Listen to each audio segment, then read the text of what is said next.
Hello, good morning and welcome to the MODUS Super Series. A new week and a new chance for players to make it through to Champions Week by reaching finals night on Saturday. 12 players in the field, 6 of them will make it through to the Saturday session, but only 1 will join the field for Champions Week. And another player joined that field last Saturday night. Here's what happened.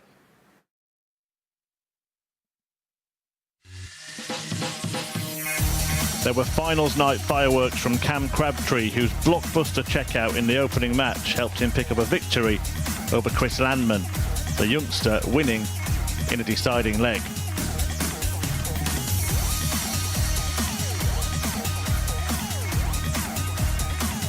Fallon Sherrock delighted the audience with a success over previous weekly winner Lucas Veinig,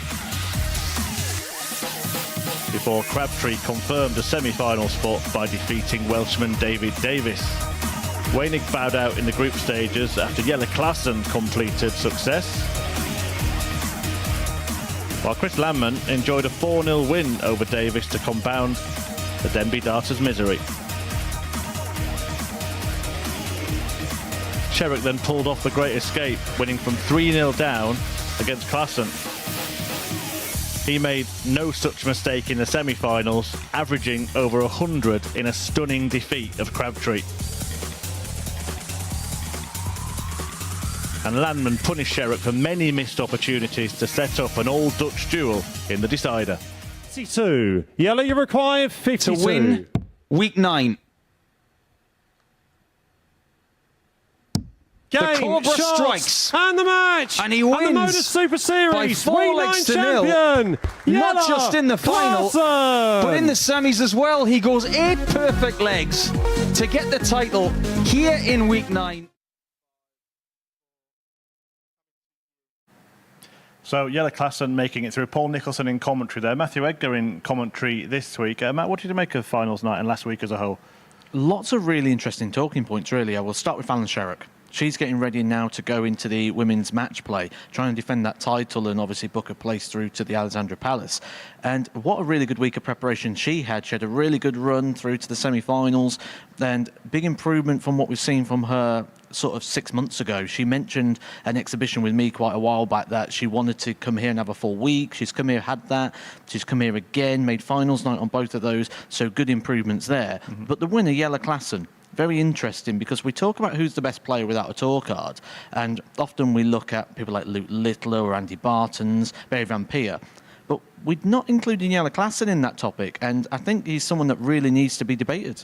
Yeah, and someone that really enhances that Champions Week lineup. But now we're going to focus our attention on this week and the players in it. And look, there are a few names that are successful here at the Super Series, none more so than Daryl Pilgrim there in Group B. He's a standout player this week. When you look at this week, the first thing I saw when I looked at this lineup was opportunity. That was the first word I thought of, because actually what we've got here is we've got opportunity for a lot of people to either get a good start in their careers or to kickstart them back into shape again. We look at people like Steve Brown, who's come in here, and he most of his time is helping other people with their darts rather than worrying about his own. This is a week that he could look at and go, I can actually go and win this week. It's a big opportunity. But the standout player, Daryl Pilgrim, I can't see past it at the moment. Right, we'll have a look at this group in more detail. We'll do that by looking at the betting for Group A. And we have a couple of players that are in for the first time. In fact, 3 players that are debutants, but a couple of ADC Europe players from Luxembourg, another debutant there. The top 3 really do look clear, particularly the top 2.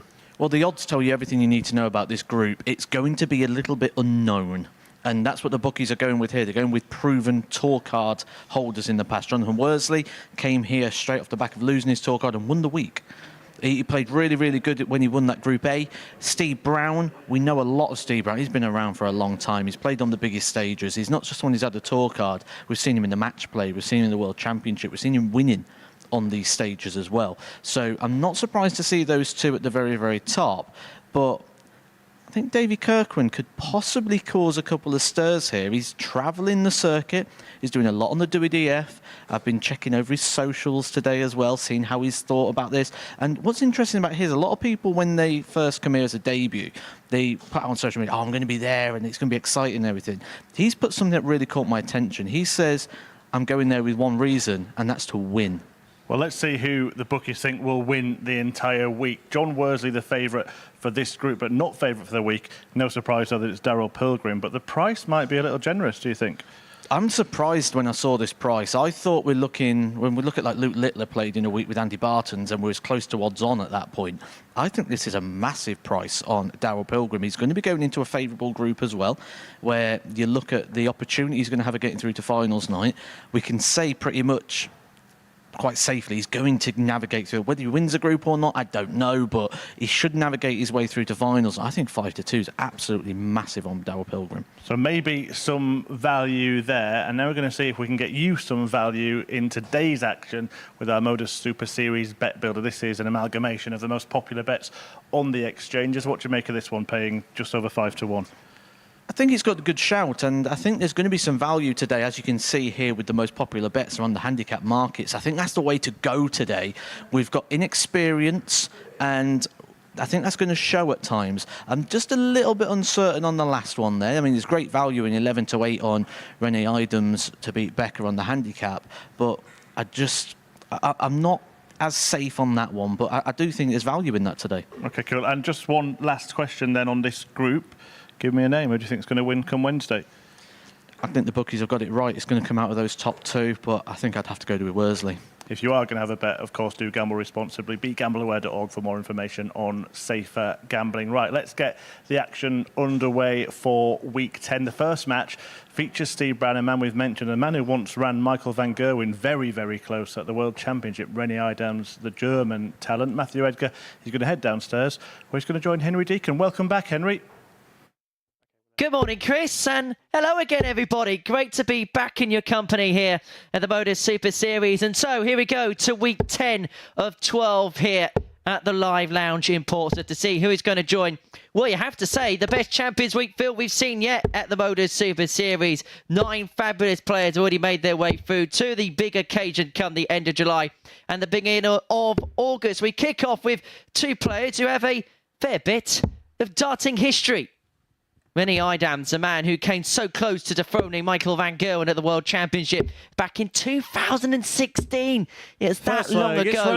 Up against him, Steve Brown, who has changed the course of the sport of darts, the chair of the amateur dart circuit. But we're not going to talk about those particular roles involving him this week because he's very much a main stage player here at the Live Lounge in Portsmouth. And so it is him up against Eidams to get week 10 underway. 60. And for the next couple of days, it is an absolute pleasure to be in the company of Primetime himself. It's a very good morning to Matthew Edgar. I think that's one of the first times I've ever been introduced as a pleasure. Careful. Don't know how long that's going to last, to be fair. But 58. Mentioning there about Steve Brown and all the work that he's done, I think this is a place where he can come. And this is almost like a holiday for Steve Brown. This is somewhere he's going to really come and enjoy himself.